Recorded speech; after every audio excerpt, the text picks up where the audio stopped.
mudah-mudahan teman-teman untuk yang kangen sama baginda Rasulullah SAW merapat ke sini ya, ke Atin ya. Apalagi ya kalau mungkin kita biasanya harus ke Turki.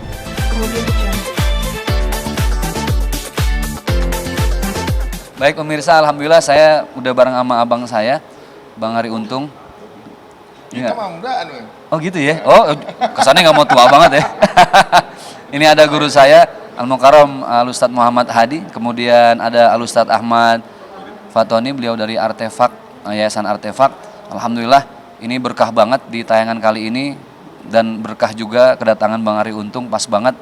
Kita akan akan mendatangi dan mengunjungi, lihat secara detail benda-benda peninggalan Rasulullah SAW dan para sahabat. Yang biasanya kalau orang kita ini kalau mau tabaruk dengan benda-benda barang Rasulullah itu ke Turki gitu ya, ke tempat-tempat yang memang sudah ada museumnya. Tapi ini subhanallah, saat itu tahun 2020 saat ya, 2020 artefak ini diterima secara resmi oleh Wakil Presiden Bapak Kiai Ma'ruf Amin, dan beliau mempersilahkan untuk bisa diziarahi oleh siapapun, tapi diatur serapi mungkin. Gimana? Berdasarkan di dalam YouTube-nya waktu ke sana, Jelajah Nusantara. Jelajah Nusantara. Jadi artefak ini akan menjelajahi Nusantara. Baik, ikuti terus seperti apa ada Bang Ari Untung nanti, Masya Allah, biar akan menjelaskan sejarahnya gimana. Mungkin sedikit Bang Ari, Bang ini Ari, spesial menghadiri artefak pameran ini, bagaimana Bang Ari? Ini Masya Allah, ibaratnya kita dikabarin sama Ustadz ini kayak dapat kabar baik lah ya. Siapa sih yang nggak kangen ya? Mau bisa ngeliat langsung nih, merinding nih dari jauh udah dari masih sempet gak waktunya nih Ustadz? Udah tutup jangan-jangan gitu, sampai takut gitu ya.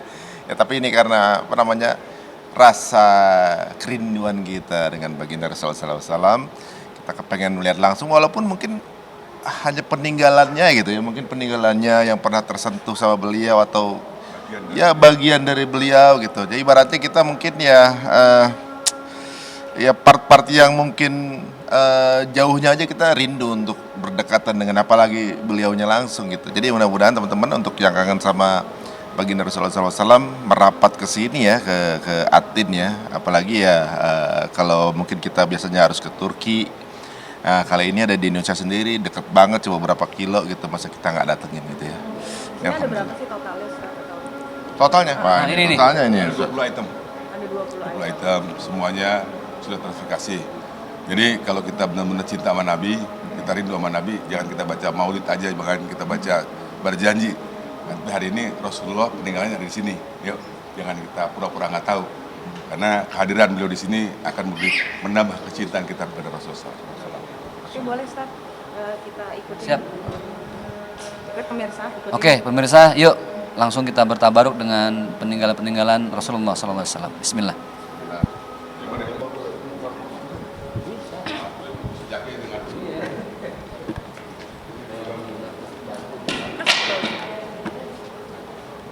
Dari mana? Ini adalah ini adalah tapak, bekas tapak Rasulullah SAW di Taif. Waktu itu Rasulullah SAW lagi dakwah ke Taif, tidak diterima oleh orang-orang Taif. Dilemparin batu, diludahin. Jaraknya tuh kalau ludah itu kan 2 meter ya, kalau kena di tubuh Rasulullah. Sehingga batu pun sangat kencang sekali mengenai tubuh beliau. Sehingga darah mengalir, sehingga sandal beliau lepas. Tetapi batu-batu yang diinjak Rasulullah SAW tidak ingin menyakiti kaki Rasulullah. Sehingga dia melembutkan, batu itu melembutkan. Sehingga kaki Rasulullah bisa berbekas di batu-batu itu karena ingin memuliakan baginda Rasulullah. Nah, ini semua sudah terverifikasi sekali semua. Mungkin boleh geser. Bisa lagi.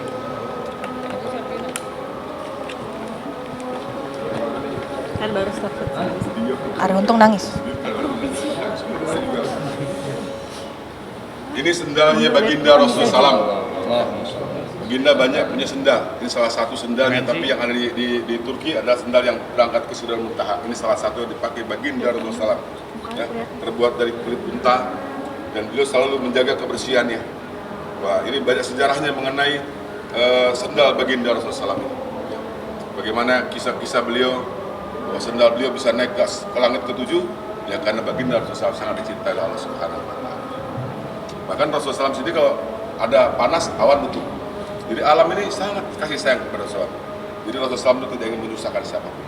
Sendal ini dipakai sampai sekarang pun kalau kita lihat, kita pakai sendal paling kalau kena panas, kena dingin berubah. Tapi alhamdulillah sampai saat ini masih bisa kita lihat. Dan ini sudah tersertifikasi, ini adalah koleksi musim Madinah. Dari Madinah berarti. Madinah. Kita bisa lihat perkiraan ukuran kaki beliau. Bisa di telapak sampai kita berubah.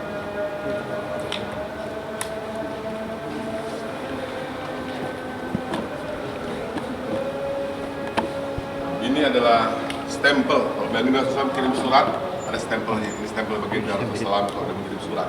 Jadi kalau kirim surat itu sunnah. Ya. Salah satu sunnah baginda Rasulullah memberikan berita lah dengan mengirim surat. Jadi kalau kita ada berita kayak gini, berita sekarang, ini adalah suatu berita, kabar gembira. Ada peninggalan Rasulullah SAW di Masjid Atin. Ini stempel Rasulullah SAW. Semoga ini menandakan bahwa orang Islam itu dari dulu udah punya teknologi. Sudah bisa bertanda. Setelah tangan beliau pernah menyentuh memberikan stempel kepada raja-raja untuk mengajak mereka semuanya, ayo semua masuk Islam. Kalau kita sekarang, ayo semuanya orang Islam, datanglah ke Atin sama-sama melihat peninggalan baginda Rasulullah Sallallahu Alaihi Wasallam. Ini adalah wadah air.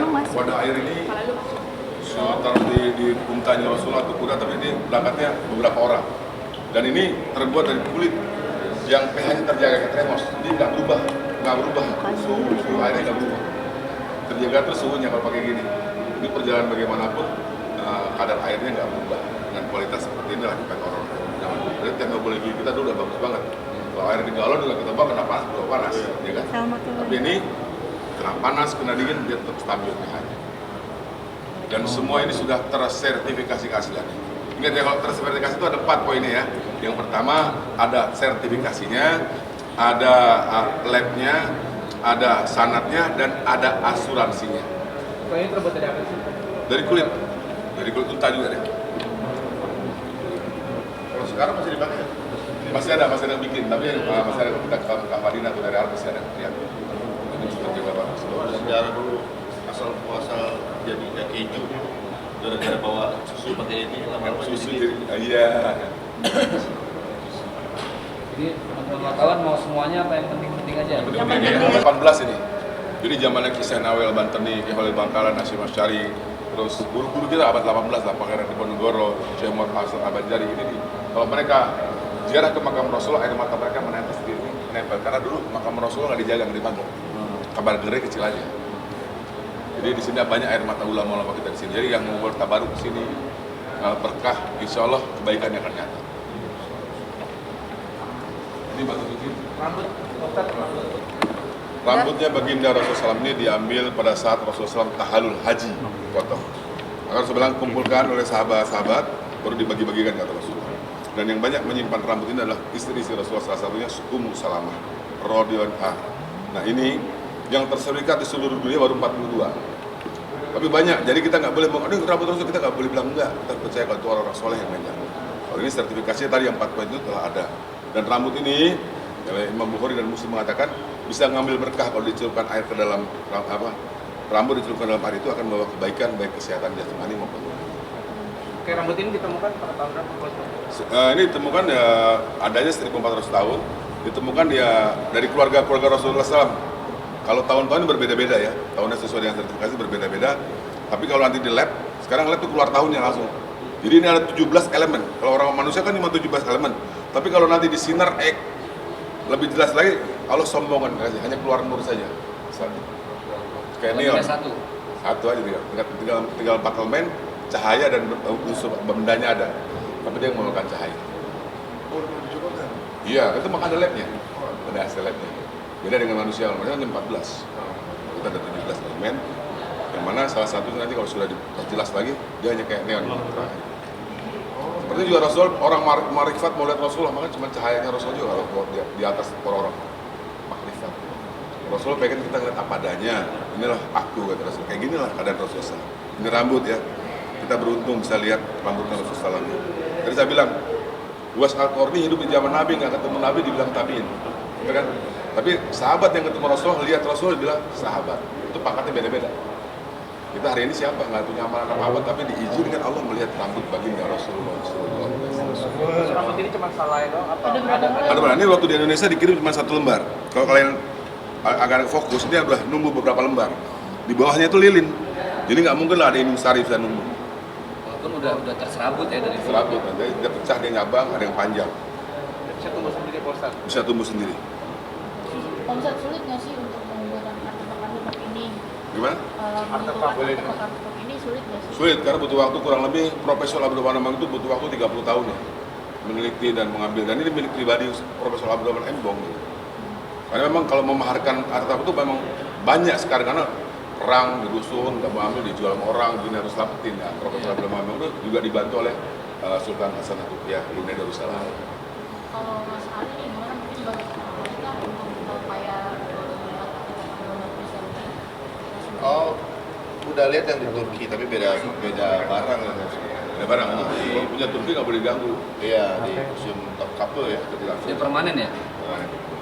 mana kayaknya memang setiap itu beda-beda ya barang yang di apa namanya kan, karena kan pasti kepemilikan waktu di awal dulu Rasulullah yang pegang ada istrinya, ada sahabat yang Ada langsung, ada yang bukan, bahkan ada ulama biasa.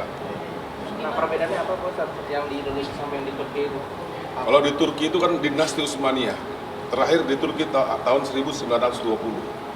Sudah nggak ada lagi ya, setelah tidak ada, ya tidak boleh semua para torekoh di sana mempertahankan, jangan sampai keluar. Bahkan di sana pun ngelihat aja kita nggak boleh pakai video, apalagi kita kayak gini nggak bisa, kita hanya lewat aja. Itu simbol Islam di sana terakhir. Jadi yang asli dari zamannya Rasulullah sampai zamannya Sayyidina Utsman ada di sana semua. Ini yang terpercaya, sahabat-sahabat dakwah kemana-mana terbawa. Ya kayak pedangnya Sayyidina Khalid bin Walid, pedangnya Sayyidina Husain itu ketemu di Jordan, ada yang ketemunya di Yaman gitu, gimana-mana. Terpecah-pecah karena sahabat kan sebar seluruh dunia.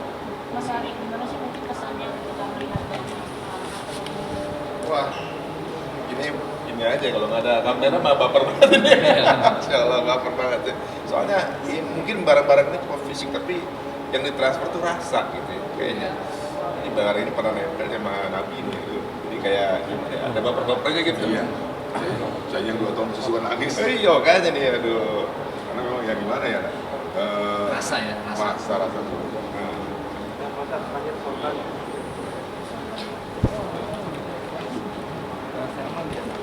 Biasa aja.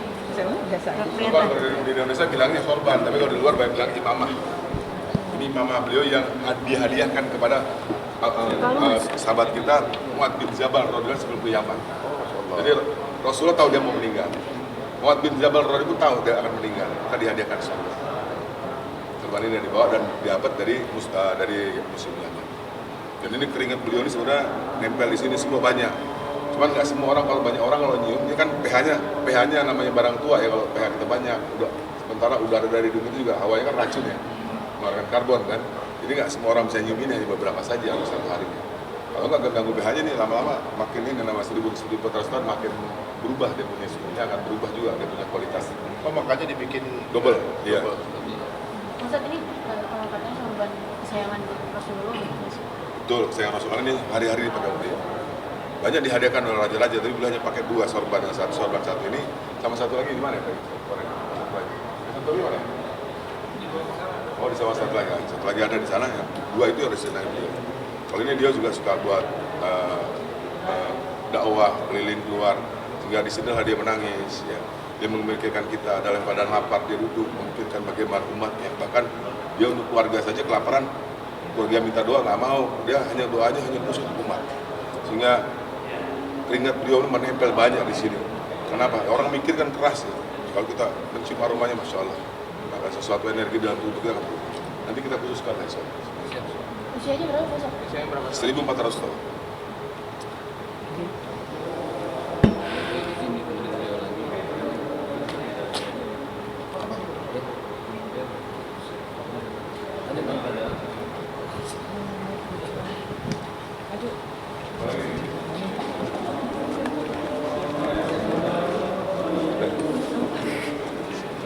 Kalau ini apa Pak Ustadz? Darah bekam, mau diambil. Apa?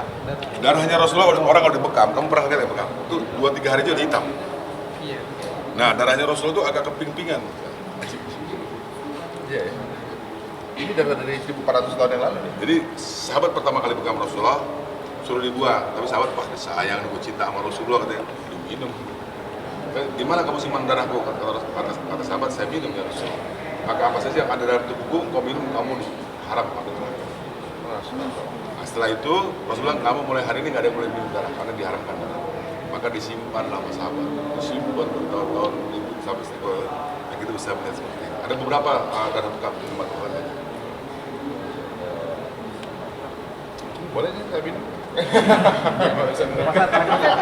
Pak Ustadz, mungkin boleh sedang atau Tongkat Pak Ustadz.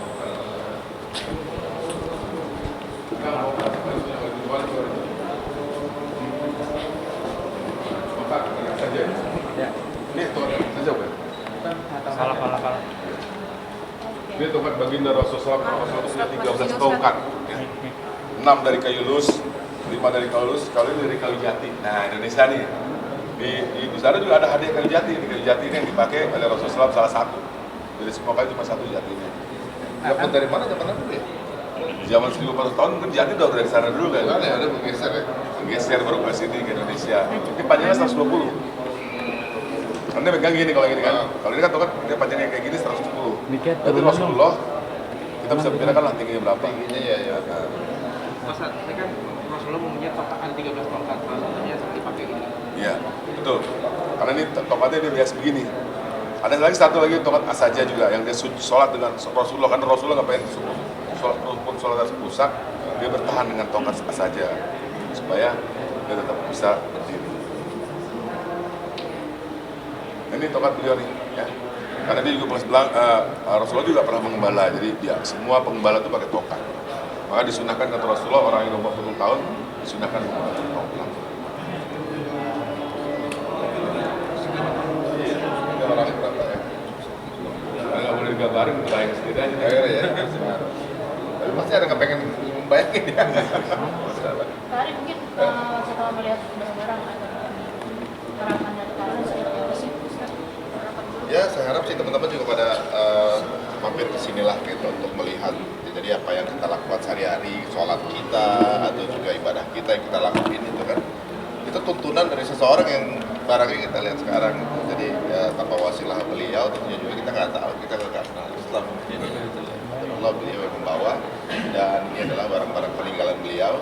Mudah-mudahan dengan hadir sini akan menambah keimanan dan menambah kecintaan pada Nabi. Jadi ya pastinya itu susah sebenarnya Baper ngirim-ngirim. benar. Karena kita ngeliat barangnya aja kita bisa baper sendirian gitu kan. Karena sahabat-sahabat tadi nggak berani melihat Rasulullah. Banyak sahabat yang seumur hidup nggak pernah melihat Rasulullah. Paling itu pejamnya karena saking lazimnya kan. Jadi edukasi juga nggak sih kalau mungkin kali bisa dari barang-barang? Mana ya kalau ya mungkin setiap orang akan punya pendekatan yang rasa berbeda ya. Kalau saya lebih ke rasa sih ya maksudnya apa namanya. Mungkin ya untuk teman-teman yang mau datang sini ada yang mengkhususkan apa namanya emang sendiri kemudian sambil kemudian merenung kira-kira dulu Nabi pas lagi ngapain ya gitu. Jadi pas kejadian apalagi pas Taif tadi tuh aduh apalagi kalau kita tahu ceritanya ya misalnya teman-teman tempatnya nangis banget itu. Jadi ya inilah mungkin ya sebagai ibaratnya apa sejarah yang kita pernah dengar ini fisik tempat apa namanya saat kejadiannya barang ini ikut menyertai perjalanan Rasulullah SAW. Ya, Boleh closing barang aja Pak. Ya terima kasih pemirsa.